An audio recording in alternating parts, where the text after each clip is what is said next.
So some of the challenges that we do face or we have faced when working with a staff that is truly around the globe is differences in time zones.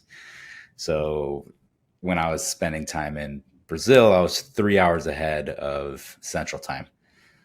Then when I was in Europe, I was 6 or 7 hours ahead of Central Time. And then we have, staff in the Philippines that it's almost a complete switch where our daytime is their nighttime, and et cetera. So one of the ways that we were able to get around that is by driving our company not as a time, in the seat type of company, but a scorecard based company or scorecard driven based company. So I don't care when you work and what time it is. And if you do, 40 hours in the first 3 days and then, you'd only do a couple the next day, or you only work 20 hours in a week, as long as you get those scorecard numbers that you need to get. So for example, if you're an acquisition person, you'll have a requirement for not only a daily, but a weekly amount of, how many outreaches have you done?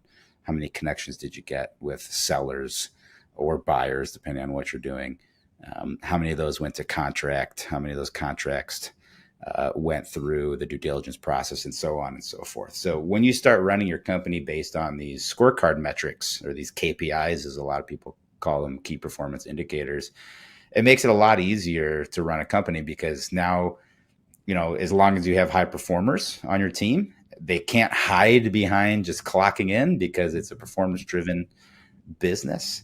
And very quickly you can see if there's issues or if they need more work on their plate or less work on their plate. The nice thing is it makes everyone involved super relaxed, because they have the ability to make their own schedule, which then means I can attract, better talent.